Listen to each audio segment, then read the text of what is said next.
Good evening. I would like to welcome you to the July 7th, 2025 City Council agenda. We will start with roll call.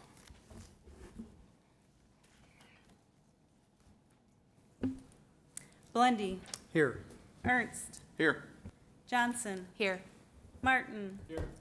McIntyre. Here. Moss. Sluter. And Smith. And we have a quorum. And now please stand for the Pledge of Allegiance.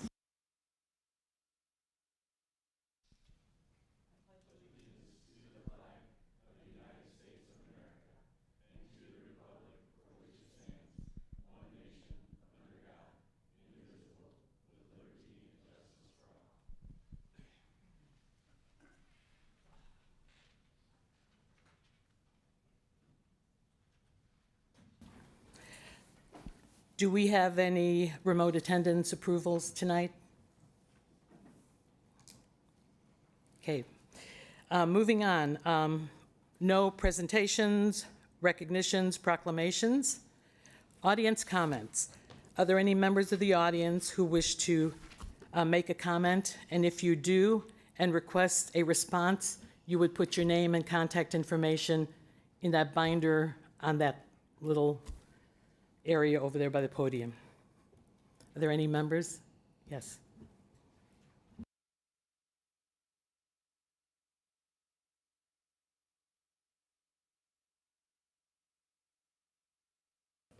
Okay, thank you. Good evening, Mayor Stevens, distinguished members of the City Council, Administrator, and esteemed individuals tonight. My name is Anthony Frixell. I have the honor of serving the mayor of Hannah City, Illinois, a close-knit situated community just west of Peoria. However, I stand before you this evening not as an official government role, nor seeking political recognition, but as someone far more personal, a proud son of Washington. I'm a member of a graduating class of 1990 from Washington Community High School. Throughout my life and career, I've had the privilege to travel the world in multiple places, serve the United States Army, and meet remarkable people all along the way. Yet, no matter how far I roam from home or how much I experienced, the feeling I get when I return to Washington is unmatched. This is and always be the place that shaped me, the community, the values, the traditions. They are the root that still run deep within me. That is what brings me back this evening to reflect on our honor and truly cherished local tradition, the bandana, the passing of the pride. This tradition began humbly as a powerfully in the fall of 1981 through a tough season-ending loss by senior Dale Sparks. Simply turned to his teammate Steve Cole and handed him this simple black bandana. But it wasn't just a piece of cloth, it was a symbol. Dale told Steve,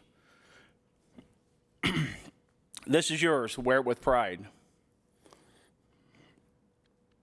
And with that heartfelt moment, what started out as a personal gesture quickly evolved into a powerful ritual, steeped in brotherhood, legacy, and shared purpose.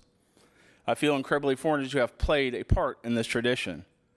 In 1989, as a senior, I was chosen to carry the bandana for the season.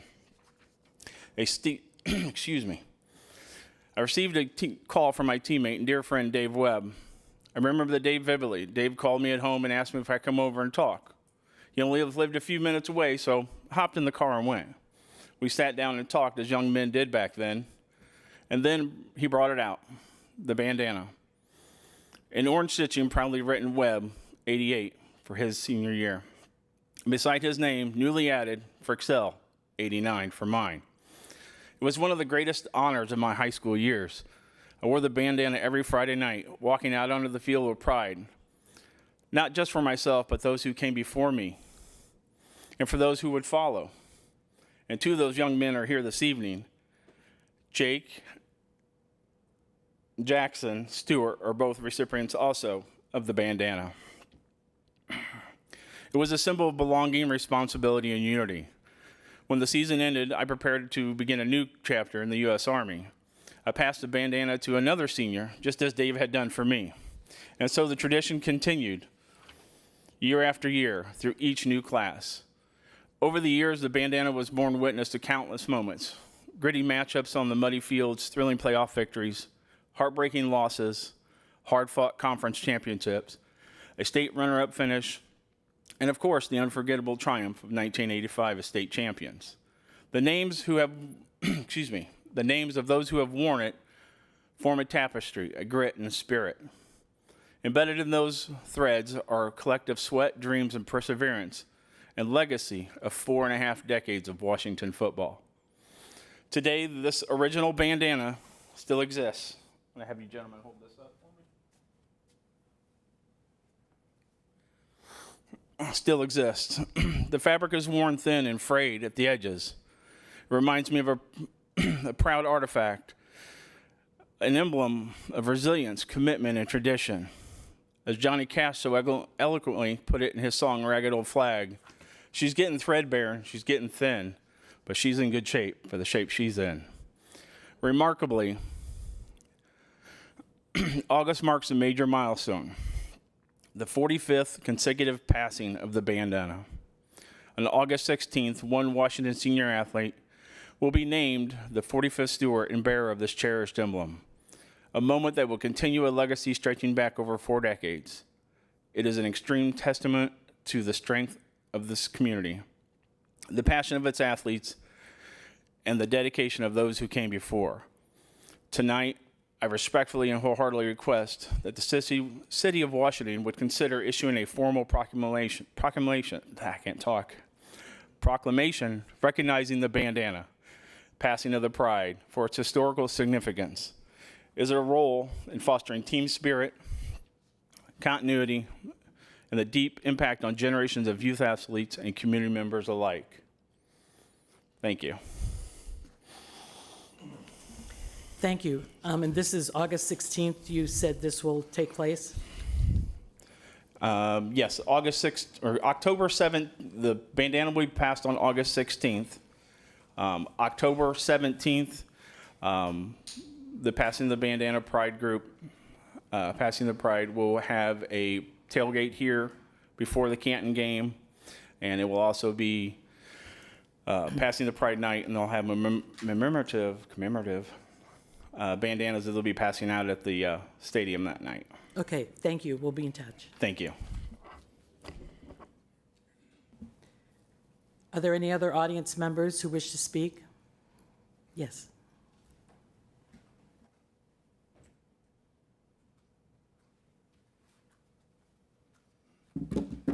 You'll have to bear with me. Public speaking is not my strong suit. So good evening, Mayor Stevens and members of the City Council. My name is Alyssa Vandernault, and I'm unsure of whether this is an official agenda item tonight, but I want to speak to the incident that was reported today, the sewage leakage into Farm Creek. So unfortunately for all of you, my background is in public health nursing. And additionally, my property has endured some of the largest concentration of sewage leakage at 926 Dallas. And then my neighbors, the Rodriguezes at 1020 Dallas, have also had an enormous amount of leakage into the creek that neighbors their household. My kids play in the creek daily, along with probably a dozen other kids from surrounding neighborhoods. And with my background, I understand the implications of contaminated water on the health and safety of the public. I'm here tonight to ask the mayor and city council to maintain their commitment to transparency and please FOIA the water tests that were conducted by the EPA today. In addition, I would really appreciate that follow-up water testing is completed and also that testing is very transparent and somehow reiterated to the public that this water is now safe to be around. We were also told today by the city that that the cleanup could be put off for several days due to a radiator issue in the truck that would be used to clean up specifically the area of Farm Creek that's endured the highest concentration of sewage leakage. I would implore you all to really encourage that this cleanup occur more expeditiously as opposed to several days from now, Considering the magnitude of the sewage discharge on the properties closest to the manhole, all you really need to do is walk down the trail over the bridge on Dallas, and you are really truly bombarded with a smell that, for lack of better terminology, is gag-worthy. I really appreciate all of you, and thank you for the continued commitment to the health and safety of this community. Thank you. We will discuss this topic later on in the agenda. Is there anyone else? Yes.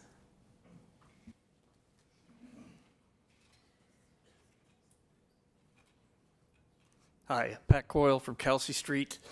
And as she just said, that area, I've been there for 21 years, and that area she's talking about, we call it the swamp area.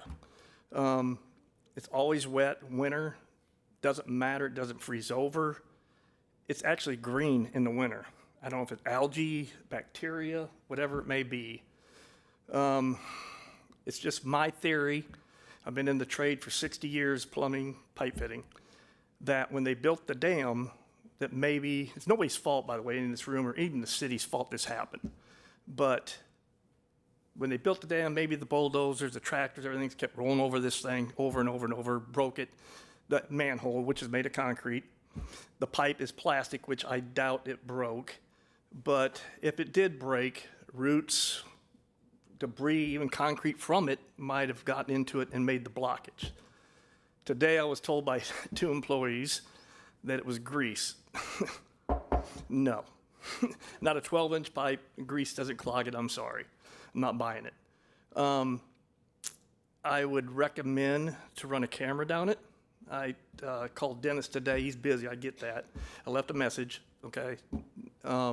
Run a camera down it. See what you find. If you don't find anything, at least let's pump some water around there and flood the area from the beginning so it goes into the creek and kind of dilute it and flush it on down. I give credit to Lily. She came out there today with me. We went down in the poison ivy and the nasty stink. We both gagged. It was terrible.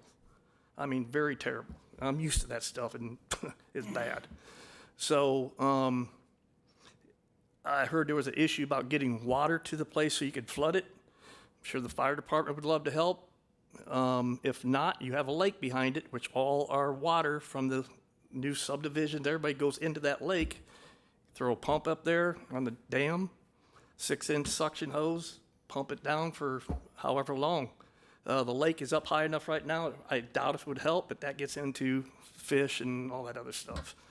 But I would definitely recommend put signs up, as she said, around the creeks. You can't do it all the way around. I get it. Down at Farmdale, whatever. Put some signs up, say, hey, don't get in the creek until it's tested. People are going to get sick. It is, I sat on my deck today, and I live about 4 houses from it, and all I did was smell, I'll call it doo-doo, for better words. Anyway, inspect it. If it needs to be repaired, like I said, it's been 20 years we've seen that thing leaking. And I'm afraid, in my experience, and it's just me and some of our neighbors, that thing's been broke for years, and that's where the water's coming. It's not freezing, as I said. It might have to be dug up. I don't know. But anyway, if it isn't, then let's flush it.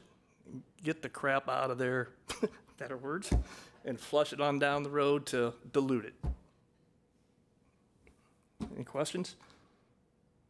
Oh, I'm afraid during this part, there's no back and forth, so. I'm so deaf. Oh, I'm sorry. During this part, there's no back and forth questions, so just your comment is. My comment's good enough. Thank you. All right, and thank you for coming out today. Okay. Appreciate it. Any other audience comments? All right, moving on. Review agenda, deletions or additions, discussion items only. Next, the consent agenda. We have A, B, C, D, E. A is approved June 16th, 2025 regular city council meeting minutes. B, approve Catherine Phase 2 pay request number 1. C, approve drainage priority project 5 pay request number 2. D, approve Washington police evidence storage pay request number 3. E, approve TIF pay request number 9, Tangled Roots, 140 Washington Square. Do I have a motion to approve the consent agenda? So moved. Second. A motion by Alderperson Johnson, a second by Alderperson McIntyre. Are there any questions, comments?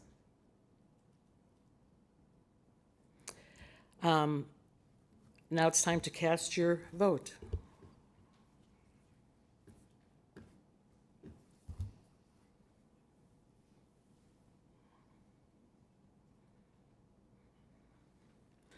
The vote is 5-0. Motion carries. Thank you.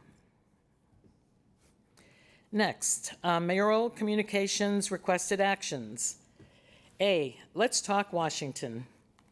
All right, before I go into our July Let's Talk Washington, I would like to share with all of you that I learned a valuable lesson today. Just because a certain procedure was followed in the past doesn't mean it's a correct procedure moving forward. An example is when then Mayor Manier made appointments with 2 alderpersons at a time to explain proposed projects. Why wouldn't I think it was okay to have 2 alderpersons and myself to be at the same Let's Talk Washington event? Well, from here on in, we're just going to have 1 alderperson and myself, unless no alderpersons decide they want to join myself and whoever else is there. So our next Let's Talk Washington event is Wednesday, July 16th at 6 p.m. at Myers Tinting, and Myers Tinting is located at 300 Muller Road. Lucas Myers owns Myers Tinting and is very proud of his business, and he's been in contact with me, and he has volunteered to host the next Let's Talk Washington at his business. And I appreciate that very much, because I would like to host this open forum at various places, and it's an hour long, and we change the times up depending upon whatever the person who is hosting or the time we had it prior, because everybody's schedules are different. So sometimes it's in the morning, sometimes it's in the afternoon, sometimes it's in the evening. So the one in July, on July 16th at 6 p.m., is at 6 p.m. So I hope many of you can make it. Letter B. Oh, does anybody have any questions about this? Any alderpersons, anybody? Okay. All right, B, boards, commissions, application portal announcement. So this went live last week because I think it's important for the community to know which boards and commissions are open, which ones have vacancies, and the community is invited to apply. So there are various places on the city website where you would find this. One, the link to the actual portal is on the city's homepage on the website. There's also a link to the portal on the mayor's page. As of this point, and it's only been a few days, didn't it just go live like last Thursday? Okay, so we have received 6 submissions for various boards and commission interest in various boards and commissions. So please spread the word, and just don't say to somebody, oh, I think I should apply. You actually just should do it online so we have a record of it, and then we can start this process going. I'm not going to wait until we have so many applications. Like, it's an ongoing process, and this portal will be open all the time. So you never know when somebody wants to leave a board or commission. So this is an ongoing process. Any questions? All righty. C, 5 Points Board June Meeting Report by City Representative John Blundy.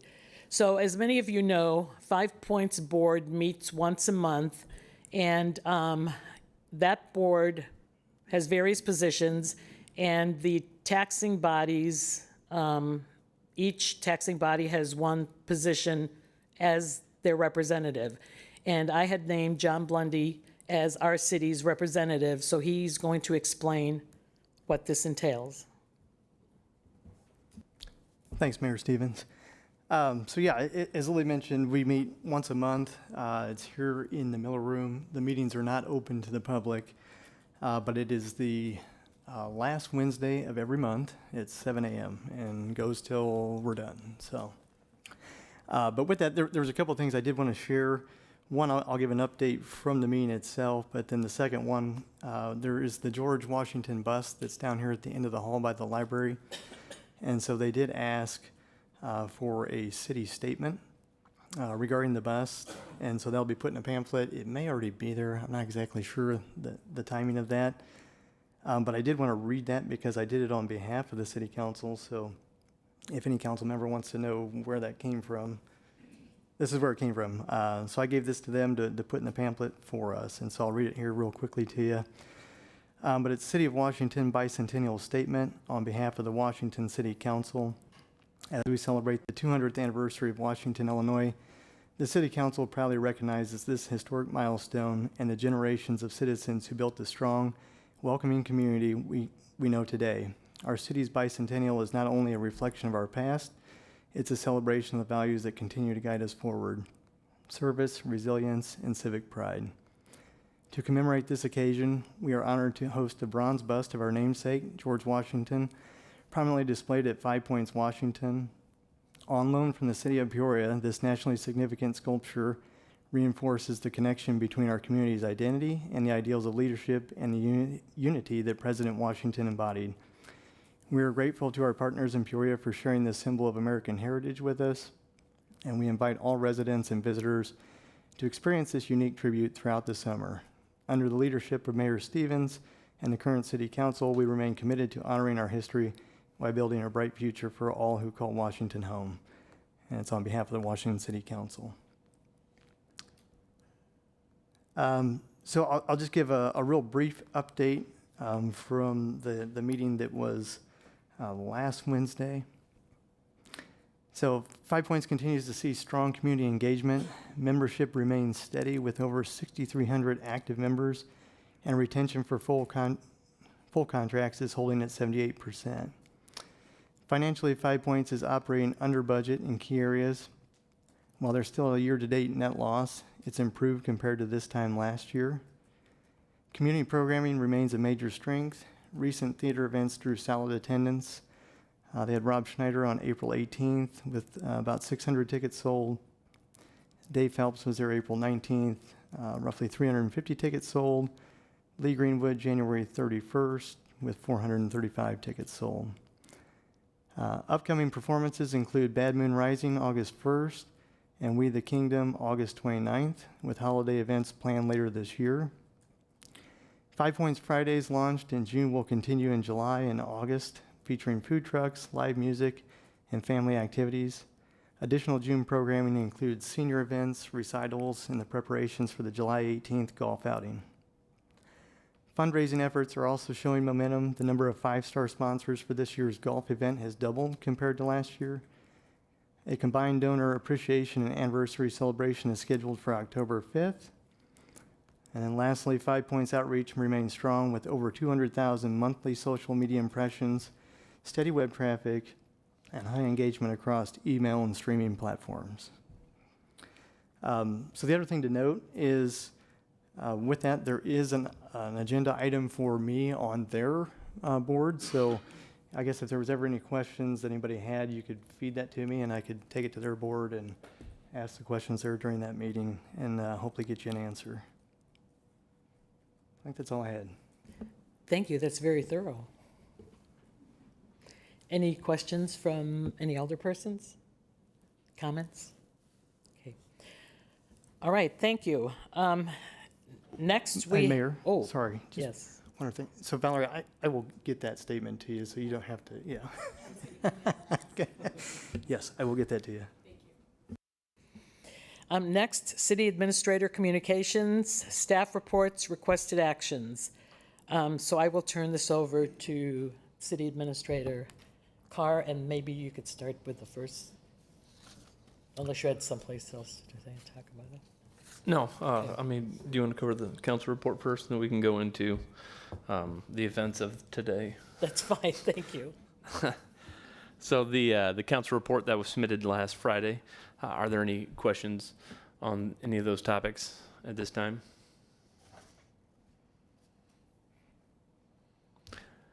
Hearing none. So this morning at about 8:15 during our department head, or I guess our public works staff meeting, I received a text message regarding the potential for a raw sewage leak into the tributary to Farm Creek. At that time, I'd talked with Brian. We'd finished up our meeting, and then we had sent our distribution and collections foreman to go investigate. And so one of the things that was relayed to us was that there was a phone call made on Sunday, and they left a voicemail to one of the ladies up front. So, I mean, we don't work on Sundays, so we don't get those. So she received the voicemail this morning. She let me know that was where the 8:15 text message came in.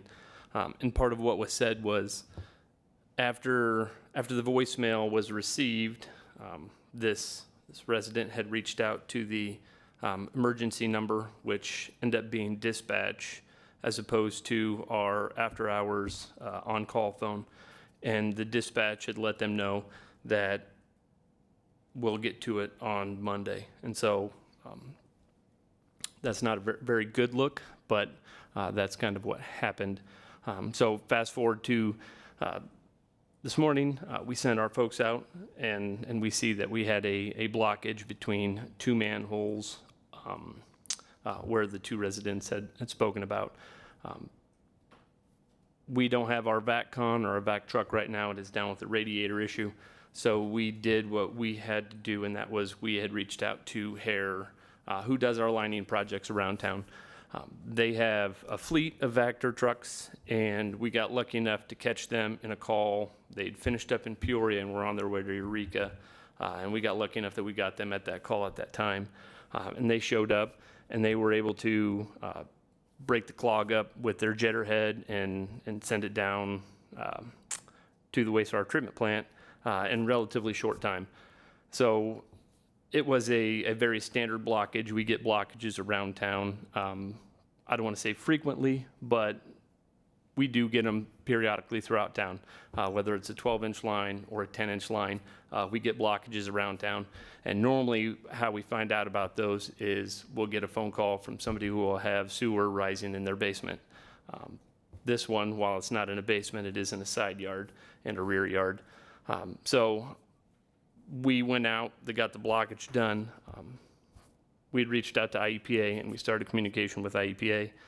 Brian's been in communication with the field rep for IEPA for most of today, and we're working with them on the remediation efforts. At this time, they're hoping that we start cleaning around bridges, and that's kind of where we're at right now. They did do sampling for dissolved oxygen, which is what they were doing. They were finding extremely low volumes of DO up near where the spill happened, and then by the time it got to Stratford, it was still a little bit low, and then we tested again at Jefferson, and the numbers were back to normal. So instead of FOIing, we can just share that. That's the process that was going. And so we don't have a DO test kit, or do we? We do. So we could do those in the future as we're looking at remediation. But at this time, we do not have our Vector truck, so we will be reaching out to Hare. It's just whether or not we can get Hare tomorrow, or if it's not tomorrow, then it's the next day. So we're going to work as fast as we can on getting a contractor in that can do that until we get our equipment back, and then we'll be taking over the efforts of that. We have had discussions on what we're going to do, or if there's anything that we can do with the swamp area that has kind of been discussed. It sounds like there has never been positive drainage there, and so the puddling itself is likely just due to water sitting in low depressions in that area.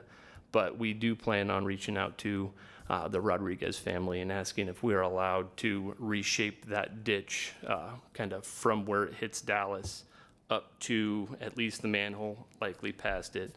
Reshaping that ditch would likely scrape out the top few inches.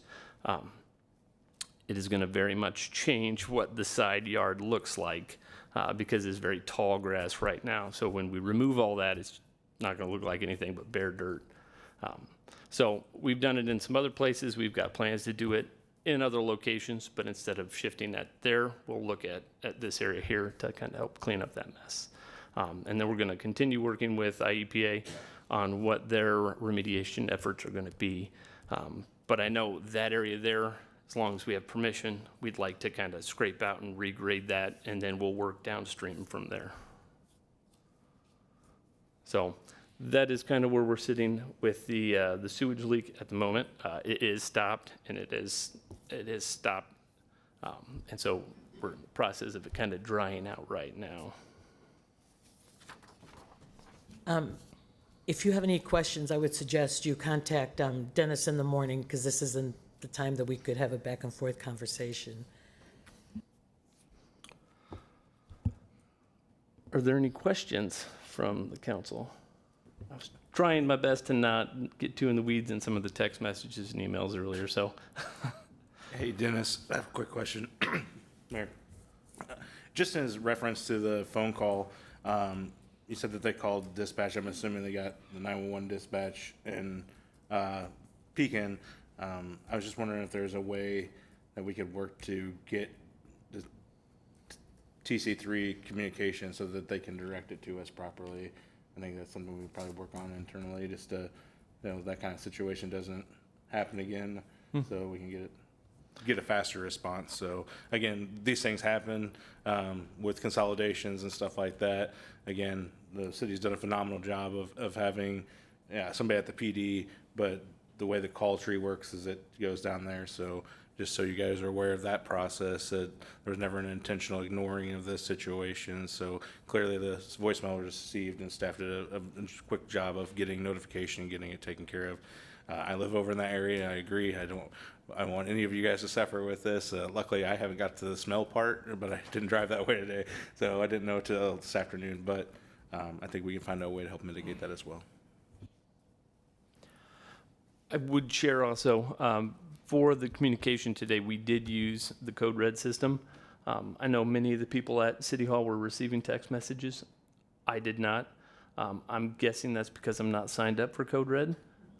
So at this moment, if anybody out there is listening, you can go onto the website and you can sign up for Code Red at this time, and it would be a very solid thing for you to do for any kind of these non or actual emergency communications. Do you have any comments, Chief Stevens? Just at the Code Red, it's an anomaly that you didn't get a text. You should. We purchase a phone list from OnSolve, the company that owns Code Red. Actually, I think a different company just bought them, but hopefully you sign up and you'll definitely get them. It was 0 for 2 on my phone, so I was shocked. You had mentioned a phone number. Is it someplace on the website where there's like an off, like out of, like during the evening time or emergency time or weekends? Is there a number that people can call? So even when you call the desk phone, I believe there is a number that's inside our voicemail once we go on to Night Ring.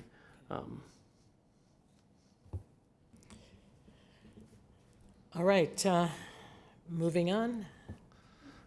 So the next item is the 121 South Elm and 121 Peoria dilapidated homes discussion. I'll give it to John and Joe. Yeah, thanks, Dennis.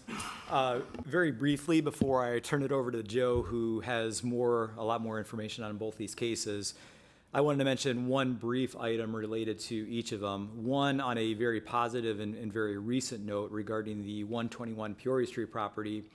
After this memo and the accompanying information were sent to the city clerk for inclusion in the packets on Thursday, staff was notified of a sale of the property and plans to make renovations to the house that sustained some fairly substantial fire damage in June of last year.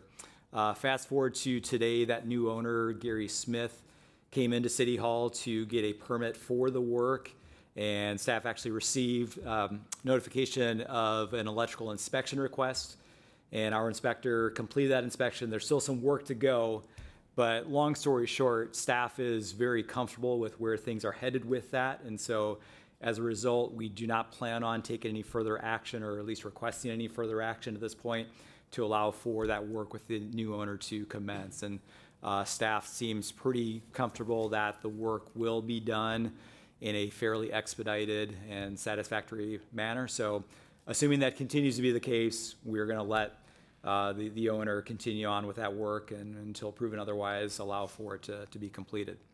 With regards to the 121 South Elm structure, that is a very recent development that was brought to staff's attention from the police department after an investigation that they did in May of this year. And upon being notified by PD staff, Joe went into the structure with the consent of the owner to take a look at it, and identified some very clear life safety issues inside the house that need to be addressed very quickly. And after having a little bit more communication with the sister of the property owner, it seems clear that the current owner is not in a position to be able to take on the necessary improvements to the structure. And so with that, we would be looking for direction to potentially start initiating action through our city attorney's office to either get the mandated repairs to the structure or potentially a demolition to the structure. And so with that, Joe, if you want to add anything else? Yeah, 121 South Elm Street. Ms. Benson, who owns the property, is not in good health. She is in a nursing facility, and I spoke to her just last week. She will remain in an enhanced care facility. So the good news is there's nobody living in this structure, so there's no immediate life safety issues. But the building suffers from, the foundation is bad. There's extensive rot all through the structure. They had a catastrophic roof failure, which just means the roof opened up and let rainwater come in for years. And there was a hoarding environment. They had animals in there that were never let outside. So the whole structure is probably beyond salvation. So I expect that what eventually is going to happen is we're going to pursue an order of demolition on the property. Ms. Benson did ask if she could sell the property on to somebody who might fix it up, and our answer to that is always absolutely. And so if such an opportunity does present itself, we're going to do everything we can to cooperate with the homeowner and maybe try to save the property, but my prognosis is that's probably not going to happen. So the request is for approval for the city attorney to begin action towards demolition orders for 121 South Elm Street. Is that correct? Yes. Do I have a motion? McIntyre motions.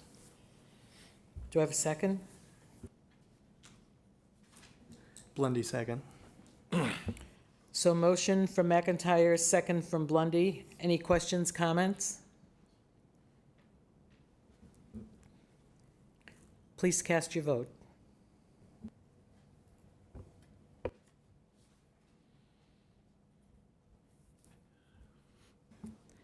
The vote is 5-0, motion carries. Next, C, history and update on Gilman vertical speed control. Chief Stevens. Thank you, Mayor. Produced a memo. This is just an area of Gilman. It is a wide visual field. It's 1,500 feet of roadway with parking lanes on both sides. And what that means to drivers is I can go fast.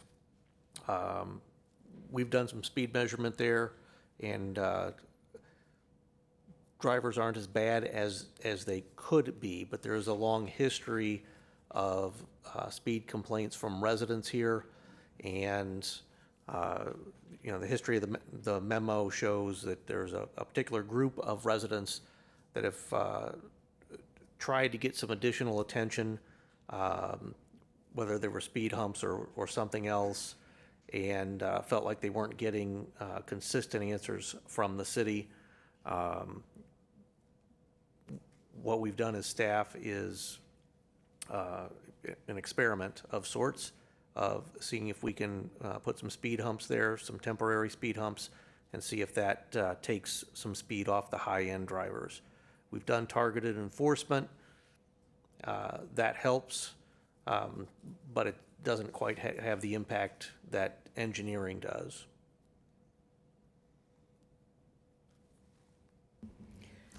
Thank you. So this item is an informational item. Are there any questions from any alderpersons? Mayor, Alderperson Martin? I just had a comment about this.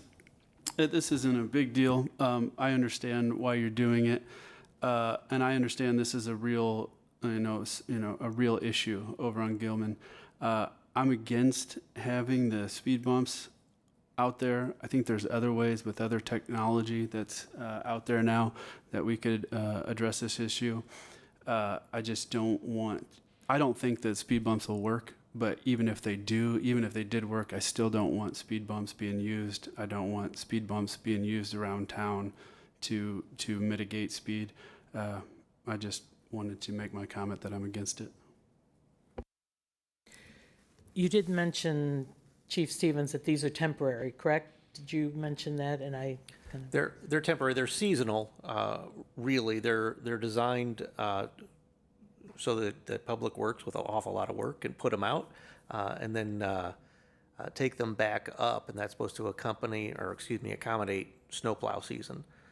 So what I'm hoping, the best result would be to take down some of those high-end speeds, have the drivers develop some better habits that'll hold over through spring, and when spring hits, drivers tend to exhibit irrational exuberance again. We're out with more speed enforcement. If these work and the council agrees, Public Works would redeploy them. Thank you.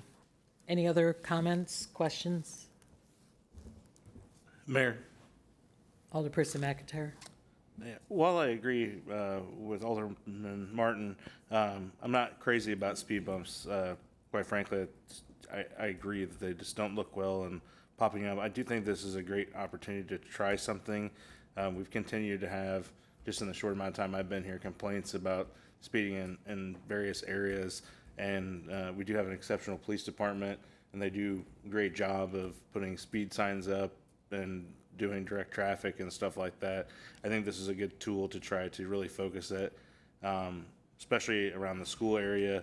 This is just a really high traffic area in general for safety. So I support it in the fact of trying to tackle something with safety and giving some different plans. I hope this is something that if it is successful, and I'm hoping that we don't have to continue to deploy them.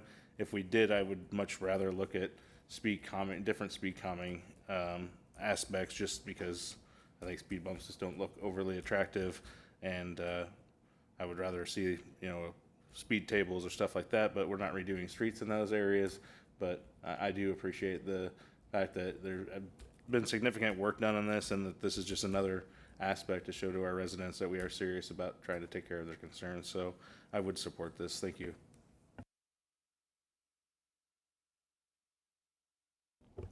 Moving.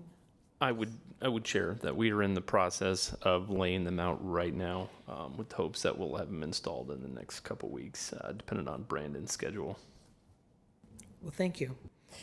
All right, D, change in chemical supplier fluoride update. Thank you.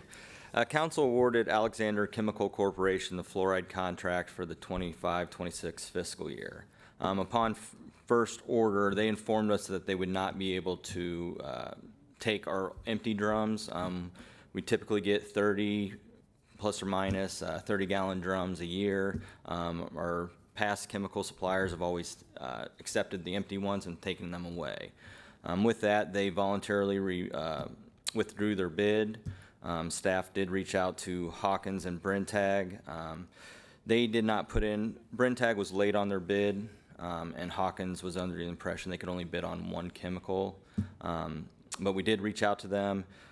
Staff would estimate at the 132 50, spending 4,000 to 5,000. We did budget 10,000 based on the 299 per drum that Alexander was their bid. So just kind of wanted to inform council that Alexander withdrew their bid. We reached out to Hawkins and Brentag, received their quotes, and staff will be moving forward with Hawkins for fluoride this year. Any questions? Mayor. Alderperson Martin? So you don't have to answer this tonight. I'm kind of springing this on you, but I had saw that 16 different states have introduced legislation banning fluoride being added to public water. And Florida and Utah have passed it and banned the addition of fluoride in public systems.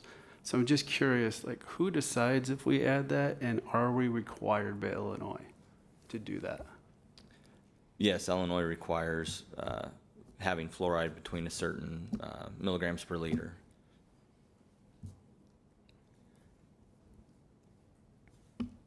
Okay, thank you. Next item on the agenda, no resolutions. Number 12, first reading ordinances, and that would be Dennis, John? I can share, and then if John wants to jump in with a clarification, you can. The synopsis of this is the adoption of this ordinance would amend the restricted parking area 1 and 2 standards that regulate the allocation and time restrictions for public on and off street parking near the square. And by title, Square Parking Code Amendment.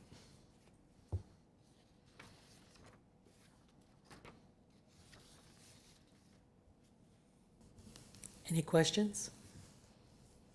Additional comments, John?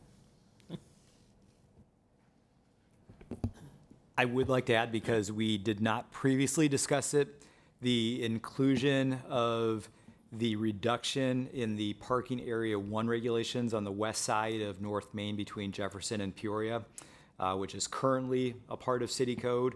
Staff feels like that part of North Main should not be included because that section is largely residential in nature compared to further south, which is obviously a lot more commercial in nature, and so therefore should not have the same hourly restrictions as what those parking spaces around the square have.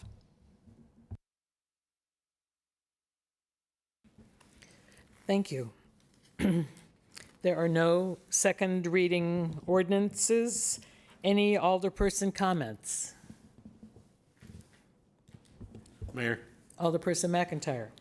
just briefly, I just wanted to thank John and Joe, actually. I had my first, not first, but actually phone call received on my cell phone of a citizen complaint. Usually I get emails, but I was very happy to receive a phone call with the issue. Got a hold of Dennis, directed me to Joe and John.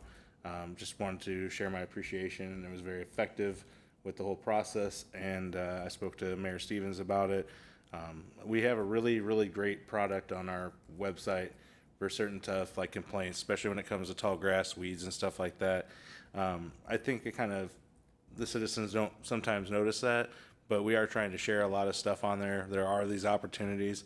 It's a great process.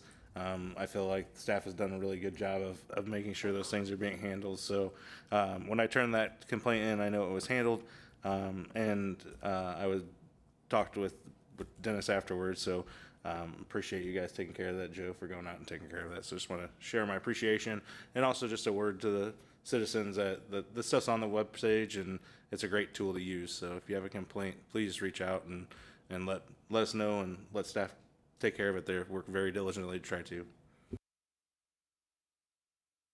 Thank you. Mayor? Alderperson Johnson? Yeah, I just wanted to recognize and thank Brian and the Public Works Department. I was on my way to pick up my daughter from work at the end of June and unfortunately hit that buckled spot on Kruger Road. Did not have my phone with me, so I had made a note. I'm gonna pick her up, I'm gonna get home, I'm gonna call. And they were already out there working on it. I drove 5 minutes and waited 5 minutes, and on my way back home, they were already out there, had it blocked off. We're working on it, so thank you. That kind of response is fantastic. Thank you. Anyone else? All right, do I have a motion to adjourn? So moved. Martin. Do I have a second? Second. Okay, Martin motioned, Johnson second. This meeting is adjourned at 7:20. Thank you. Oh, we have voice vote. Okay, all those in favor say aye. Aye. Opposed? Okay, meeting adjourned. Thank you.